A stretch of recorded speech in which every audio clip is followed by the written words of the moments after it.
Welcome back, friends, to another episode of Kimbos Variety Show. In this episode, part 2 of making my tiny sculptures, I'm going to show you how I paint my tiny Sculpey sculptures and how you could paint yours. So let's jump in. So first, I like to use this Ceramico craft paint. I got it at Hobby Lobby. It's really nice. It goes on thick with really great colors, bright colors, but you can use any kind of craft paint. Another really great brand is this Folk Art brand, and you can even use acrylic paint from the tube. I also have some of this awesome Liquitex basic stuff. This is actually an iridescent medium that makes it nice and glittery. I do like to use a lot of glittery paint. So those are just some fun things. You need to have some brushes, a cup of water, a little towel to wipe your brush off, and I like to reuse old plastic containers to put my paint in, and this lovely old egg carton container is perfect for mixing colors in the different trays. So some of the items that we made last time I have, like our little snail, donut, and then I've got some the popsicle, a mushroom, and a clay house if we can get to it. So let's start with a really easy one with this little popsicle. Now what's going to happen is, since this is a three-dimensional object, you're probably going to get paint on your fingers, but that's okay. This stuff will wash off pretty easily. But another thing you can do is have like a little plastic surface, set something on for it to dry. Like I have this plastic egg container while it dries, because if it sits on a plastic surface and it dries to it, it'll just pop right off. Whereas if it's on a paper surface, the paint will stick to the paper and it'll get all yucky. But I'm going to paint this popsicle pink tip. So I got my little pink over here, and whenever you're painting it, just smooth the paint out really nicely. Some paints will be, if you do this a lot and you experiment with different kinds of paints, you'll notice that some cover better than others. So if you have a paint that just doesn't seem to be covering very well, which means like the color looks kind of thin, that just means you'll have to apply a couple of coats, which can be frustrating. That's why I like to buy decent paint, so that I only have to do one coat. So I'm just trying to hold it in one spot and turn it as I paint it so that I don't have to touch the wet paint. And you want to try and not leave all the streaks. So maybe you can kind of see here, as I'm painting it, when you put on your paint, you don't want to leave those globs. You want to try and smooth it out. Yeah. Starting to look good. So then I can use the tip of my brush, and this is where it's really important to use the right size of brush, because if I had a big old chunky paintbrush, it might be tricky to paint these little spots under here. So I'm just going to carefully, there we go. So now I got the underside painted.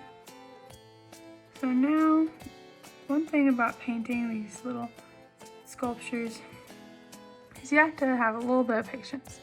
So now I'm going to set this down on somewhere that's plastic. And a good thing to use is old like plastic containers, like that you might have, like old sour cream containers or old like chip dip containers, like the lids of those. I use those for all kinds of stuff. I'm just gonna carefully lay this down and let it dry. And this paint, another really great thing about it is it dries really fast. For my little mushroom, let's see, I think I'm gonna paint the bottom side yellow and the top side purple.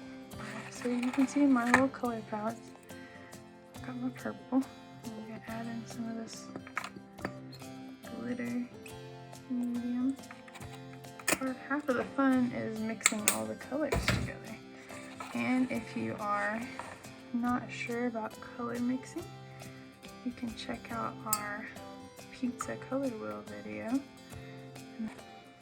Okay, so once again, you can hold it at the bottom here and paint the top.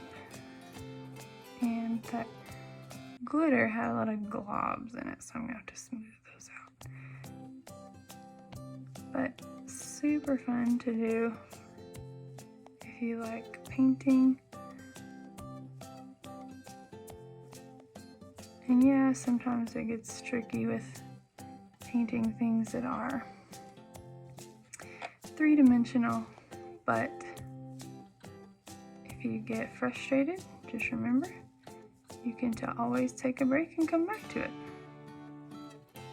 A good tip is whenever you're pouring out your paint, just pour out a little bit at a time. Uh-oh, I think I got a Kermit hair stuck in here.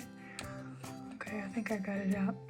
So I had to wipe some off because Kermit is my dog and he's my first long-haired dog. And long-haired dogs, there's something about them, they get hair, their hair just seems to get everywhere.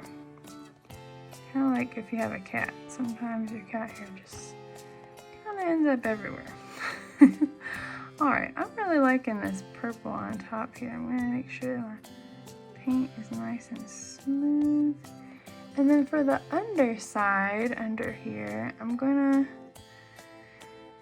do some purple, but make it kind of like lighter and splotchy.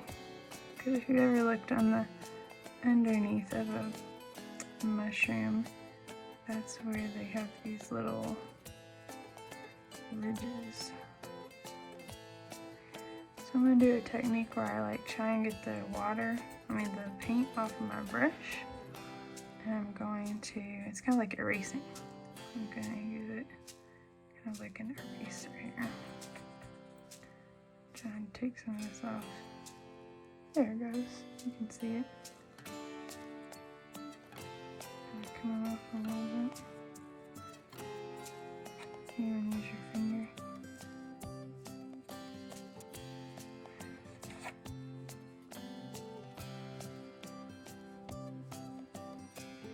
Okay. Starting to like the way that looks. The great thing about using the paint here is if you don't like something, guess what? You can always paint over it. Well, mostly always. Some colors are hard to paint over than others, but for the most part, you can paint over it. And so the good thing about having like multiples of these is that while one is drying, you can be painting another thing. So while the top of that is drying, set right here. I'll show you. Setting them down over here on my tray. So while that's drying, I can be painting another one. So for my donut, I need a little bit of brown, and then I'm going to do pink icing with sprinkles. Let's see.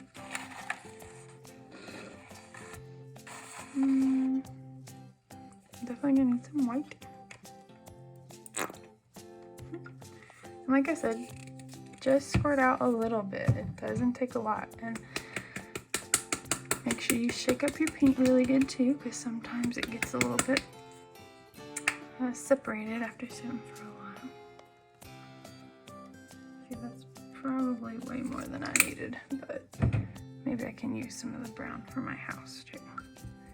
I'm gonna show off my brush real good, because you can always pour more out, but you can't put it back in the bottle once you've poured it out. So using less will help conserve your resources so that you aren't so wasteful. This is a nice light color brown. I love that. That's going to be a delicious donut color. So now, let's paint the donut.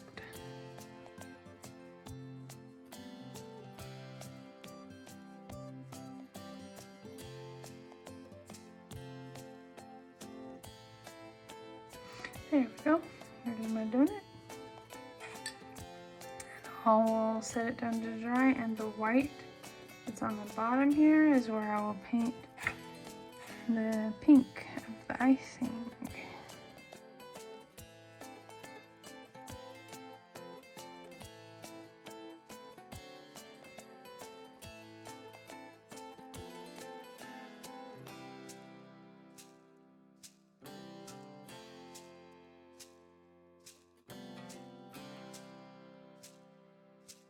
He's gonna be a green snail. And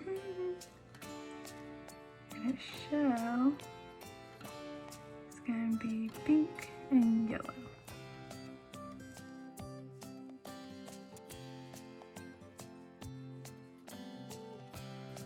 And now for our little house. I'm gonna use the same brown that I used for the paintbrush palette for the little roof.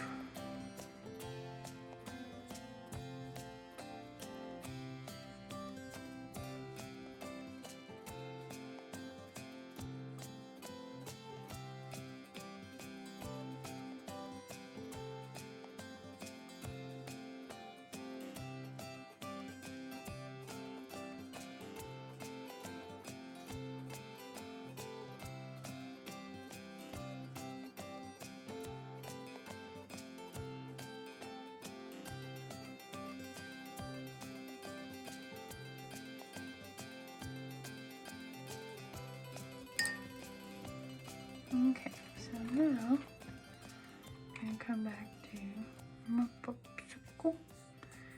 Pretty much dry enough to do the stick.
cute things. Popsicle,